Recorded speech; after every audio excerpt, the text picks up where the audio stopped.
What if I told you that traditional therapy could actually be keeping people stuck? Welcome to the very first episode of Mind Amendment, the podcast that dares to challenge the ways that we think about mental health, physical health, addiction, and healing.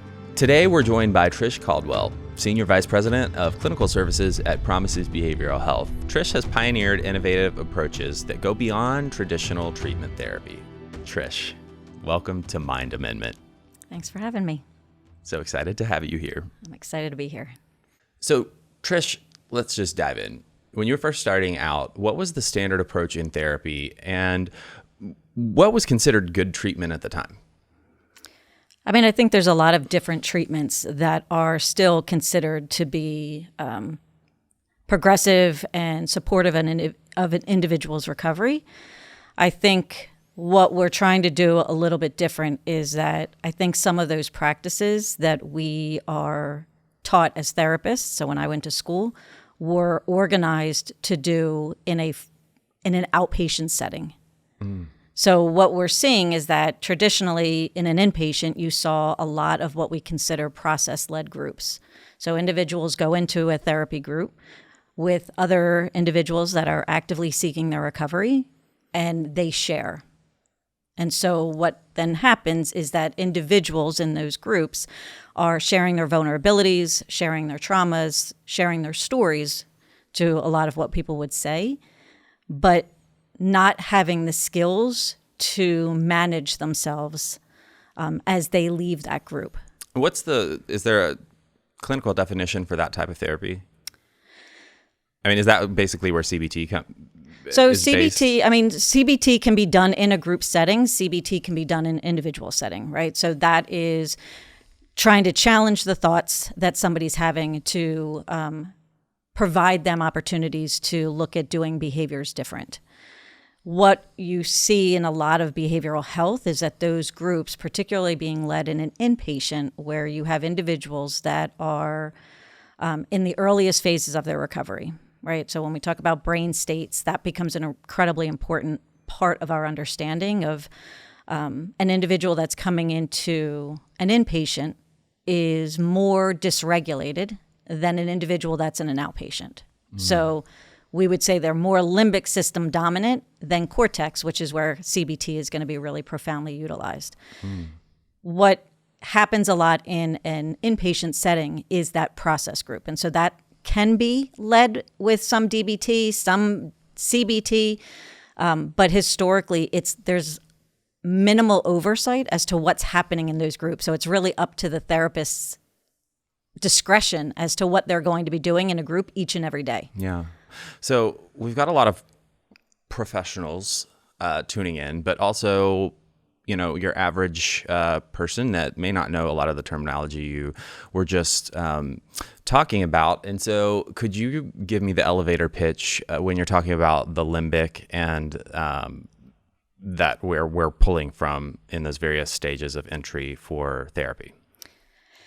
So in the quickest way that I can explain it, right? So all of our brains we develop from the bottom to the top, from the front to the back, or from the back to the front. And so what that means is as your brain is developing, it is starting from the lowest part of the brainstem. It moves up into what we consider the limbic system, which is the emotional center of the brain. It's where the fear response system is. It's where the dopamine reward system is. It's the part of the brain that is impulsive, reactive, and living in an emotional state. So when I talk about this with individuals, I say, think of an adolescent where they are predominantly sitting in their limbic system, right? They're more reactive, they're more impulsive. It has nothing to do with intelligence. The last part of the brain to develop, so when you hear people saying your brain's not developed until your mid to late 20s, that's the cortex. It's not that an individual's brain isn't developed, it's just that the connections aren't finished being fully developed until those mid-20s. And so that last part of your brain to develop is the cortex.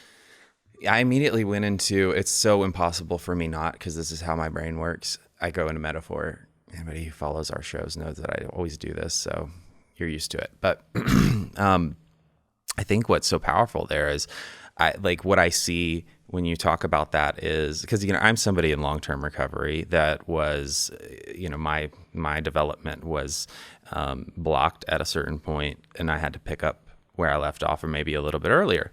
And so as you're explaining that, I'm thinking about how, like, let's just say that your brain is a mansion that, yeah, maybe it's actually finished, but you've got a whole wing of the mansion that has no doors to it. It's covered in drywall, and you've got to do some construction. But you don't even know how to do construction because the house was built by construction workers. So how are you going to access what's already there? You're saying that's already there. We have to learn how to get to a place where we can access it and occupy that space. Yeah. And again, that's where you hear a lot about the time that somebody started, right? So where their mental health started, when their substance use started. And so a lot of times people will say, I started at the age of 15, and so that's where I'm stuck. And so when we look at that just as an understanding of the brain, it isn't that your brain is literally stuck at 15. It's that in these really rapidly growing times of neural development, and again, I know that this sounds sciencey, but I feel like everybody should understand it to a certain degree, your brain learns coping skills based on the behaviors you engage in. Right? So if you think of a 15-year-old that was feeling really stressed, right? And that's where you see those co-occurring, the depression, anxiety, ADHD. If your brain is experiencing any of those, it learns through practice coping skills that then get reinforced in that limbic system. Like, hey, that worked, do that again. If those skills that you're supposed to learn are replaced with a substance, then the brain learns the substance is the skill. Right. And our brain has this like wonderful adaptivity of like a use it or lose it concept. And so if you start to engage in a behavior, whichever one you do gets stronger, and the ones you don't do get pulled away, right? You lose them. So when we talk about like people are back at being 15 when they've been struggling with substance use or struggling with their mental health, we're not saying that their brain is literally that of a 15-year-old, but their skills were limited in their time that they were supposed to do all of this rapid growth and understanding and skill development. They didn't do it because they used it as a substance. So their brain, when they were feeling stressed, anxious, sad, overwhelmed, where somebody might breathe, where somebody might use distraction, where somebody might engage in a skill, their brain is saying, just use a substance or just engage in this behavior. Do you have a theory on how long it takes, or the range of how long it takes people to replace a dysfunctional coping skill with one that serves us well and is healthy? So, I mean, there's research out there, and Positive Psych did a lot of work on that specifically, it's roughly 3 months, right? So we hear a lot about the 90-day mark, right? You hear about that in recovery, but the research links itself to it's roughly 3 months to learn a new behavior. Most of us give up after about 20 days, right? That we're like, I'm kind of either it's working and I feel like I've done it enough, but again, it's all the way that your brain kind of reorganizes. It's like a ski slope, right? You get to the top of the hill. The path that has been the easiest is the one you continue to go down. Okay, so I'm going to challenge this and say, yeah, now maybe we're talking about somebody who eats ice cream every night and they know they shouldn't, and it's keeping an extra 20 pounds on them. They're not addicted to it because they're not going to it like all day, every day, right? Like it's not, that kind of thing. But it is something that provides them that chemical release every night, and they go to expect it, and it's a big mountain for them, a hurdle for them to overcome. Yeah. How different would you say that replacing that coping skill for that person is for someone who's got a more acute coping mechanism, right? That is much more all-encompassing. Do you think that the same theory applies for that timeline? No. I mean, I think that that's the starting point, right? So a 3-month is a starting point of like how long it takes somebody to create a new habit. But when you start introducing things that have quite literally altered the neurochemistry of your brain, then it would be negligent to not kind of have the humility to a substance, right? The powerfulness of an opiate on the brain, the powerfulness of alcohol or stimulants on the brain, or even some of the behaviors where you see some individuals when they engage in self-harm, right? Like those are chemically impacting your brain. So I think that the starting point is that it takes about 3 months to create a new habit, but these are medical. And so that has to also be then addressed, right? Like this is why there's treatment opportunities for that. This is why there's more intensive treatment to be able to help somebody change those behaviors, because it's a medical process that also needs to be attended to. Speaking of that, you've treated thousands of people over your career in the clinical and medical field. At what moment did you start to question whether or not traditional practices were enough?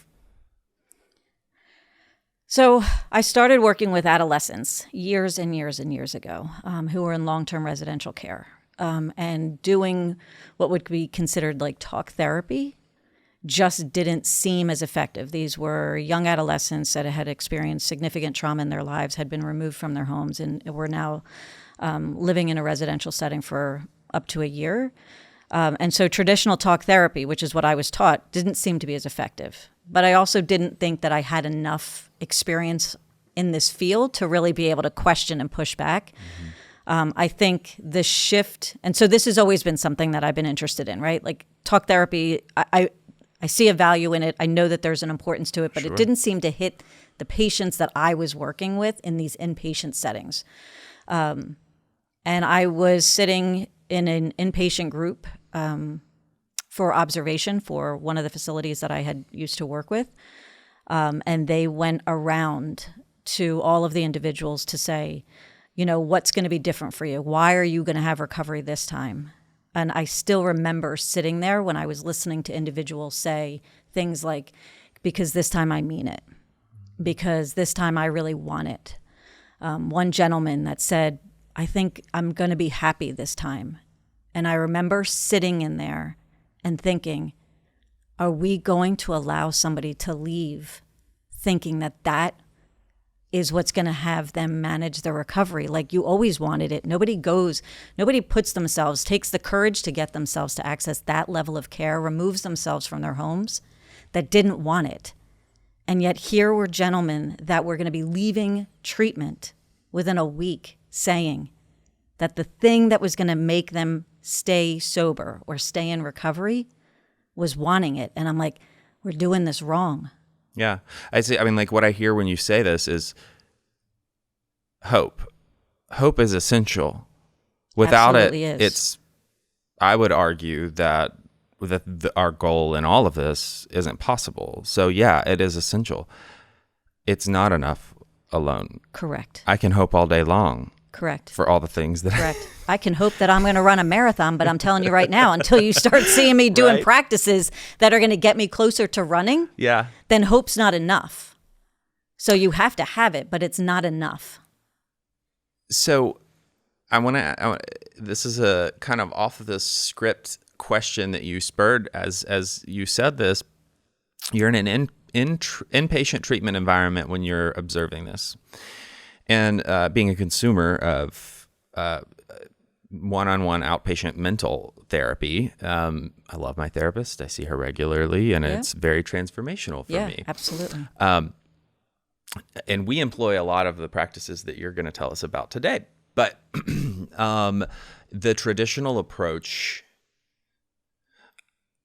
I wonder what you would say when thinking about how, because you talk about these young people and how they described their experience and their hope and what they were going to do, and your access though to their before, after, during, the time frame that you had access to observe their behaviors and everything is so much more than what my therapist or any therapist has access to.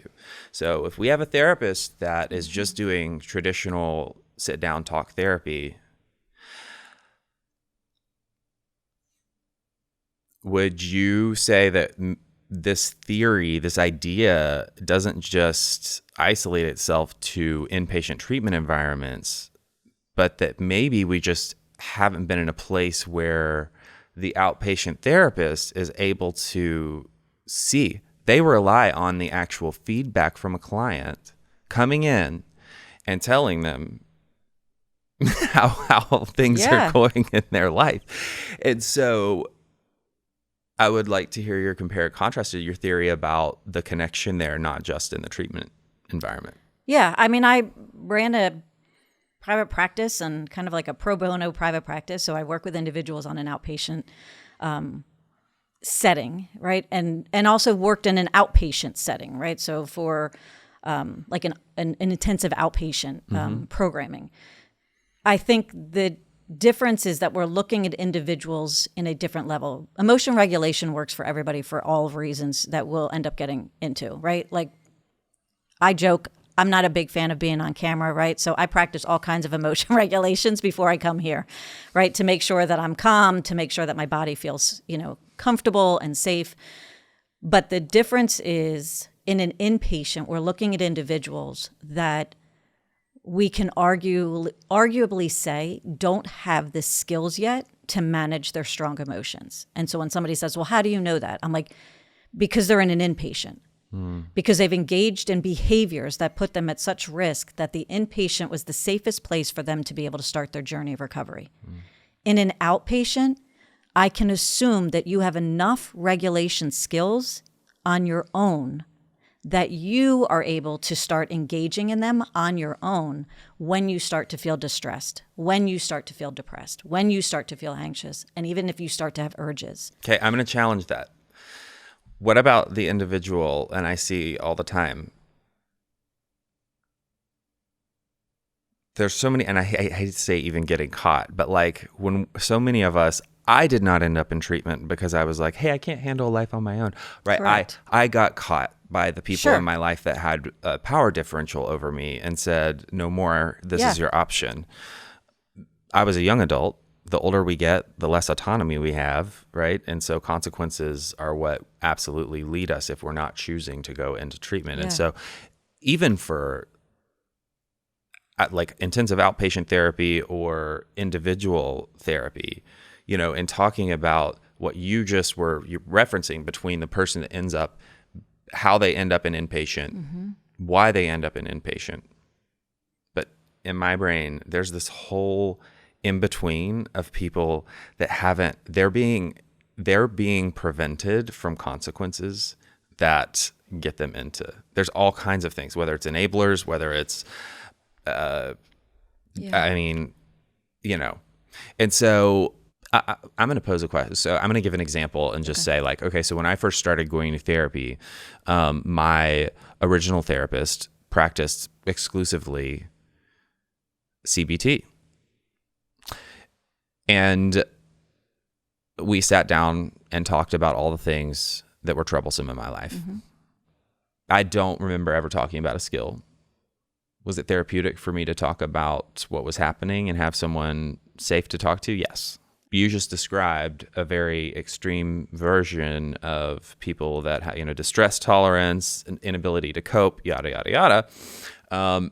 But is there a correlation, would you say, to some extent, even for the individual who's not at a place of needing to go to residential treatment, but that also may be in a place where they are riding on hope, that hope is going to be enough to create the change necessary in their life?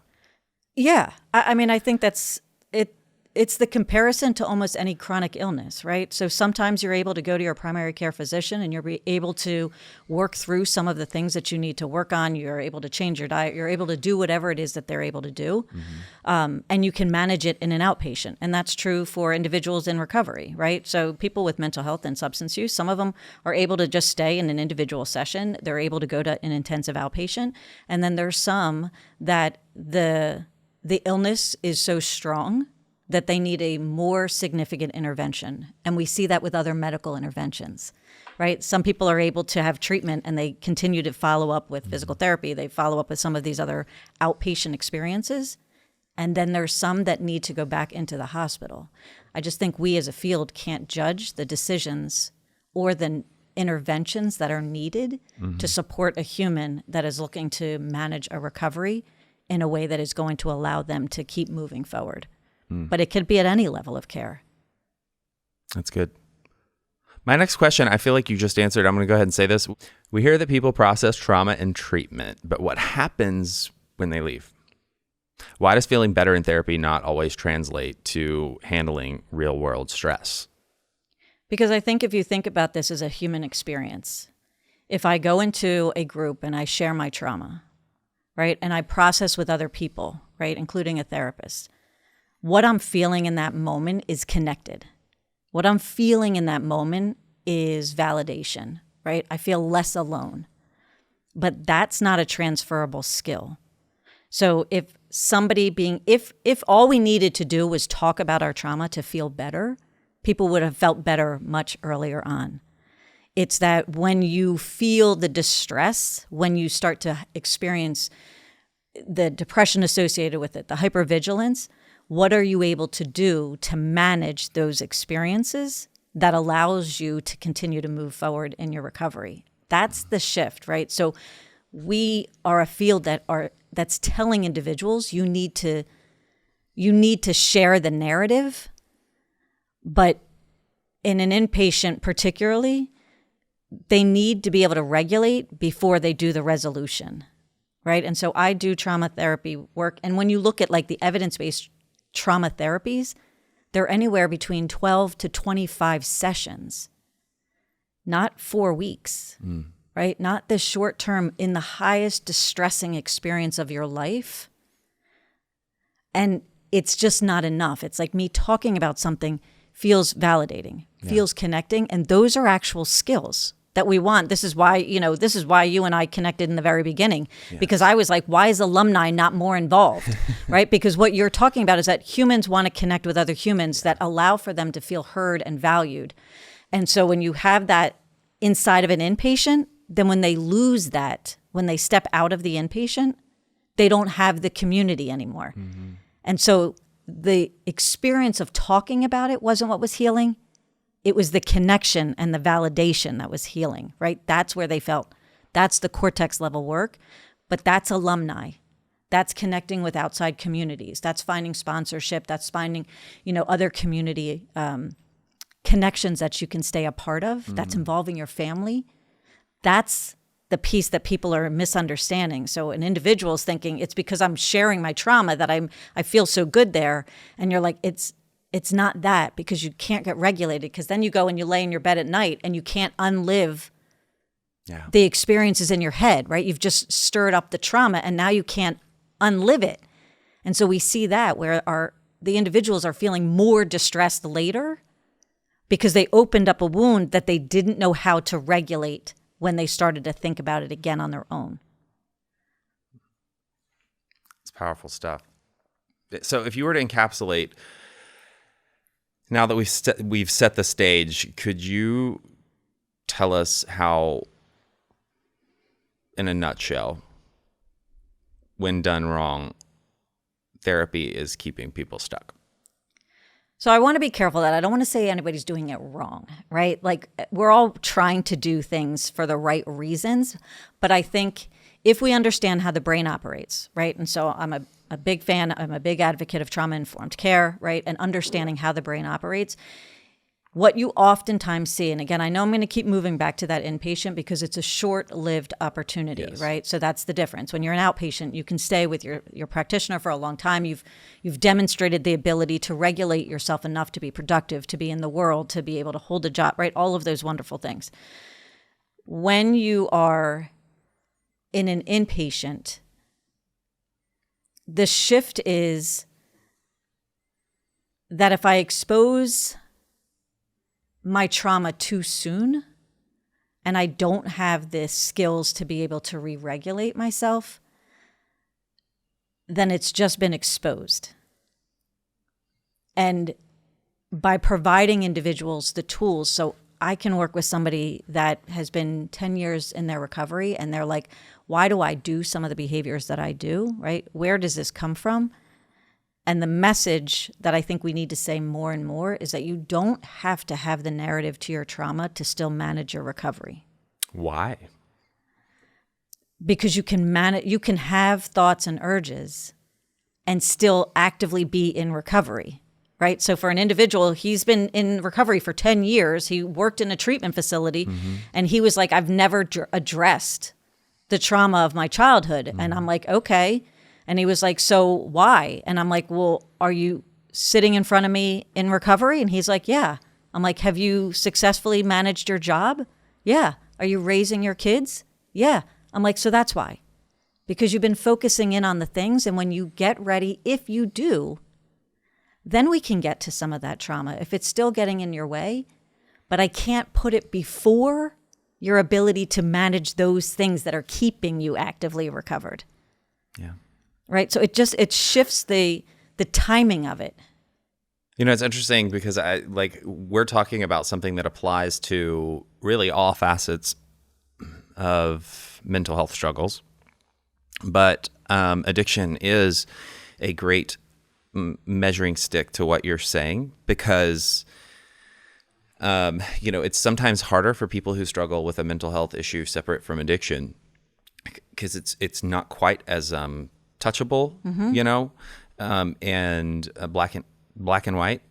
But if we were to compare it, what you're essentially saying is that hey, the symptom, we have to address this. The symptom is you can't drink. Drinking is going to ruin your life and kill you. So we've got to remove that and learn how to cope. Yep. But there's underlying stuff that started, whether it's genetics, whether it's trauma, whether it's this, whether it's that. And same thing goes for every single other thing under the umbrella of your brain. Yeah. Love it. You almost want to say you magnify it when you're talking about mental health and addiction. Mm-hmm. But in just the normal things, if I have a really bad day, right? So say I'm in traffic, because that everybody relates to, and I get really, really agitated by some of the traffic, by some other drivers, my ability to get regulated didn't resolve anything, right? But I just didn't make things worse for myself. Right. And sometimes that's where people are getting this confused. I think they're thinking they need to do full resolution to something that you still can manage your recovery, even if you don't get the resolution. From a human perspective, I just think how that weighs on somebody when they're like, if I don't resolve my trauma, am I never going to have recovery? Right. Right. And that's been the theme. That's what people were told. But you can have recovery, even if you don't resolve that. And if you decide you want to find out about how those things are impacting your life, you can. But it doesn't have to be at the moment you're trying to work the hardest to change the behaviors that have been the most difficult for you. That's where, just as a human being, you want to be I can be okay first, right? If I don't want to talk about all this. Yeah. And you're like, yes, you can. You can be okay first. And you get to decide if you want to talk about all that. Just a difference. That's right. This has been such a great first part of our talk together, and I'm so excited to continue this. So now that we know what's broken, we're going to dive in next on how we actually fix it. So stay tuned and catch us for part 2 of my conversation with Trish. And as always, I'm going to remind you that this is your mind. This is your moment. What are you going to do with it?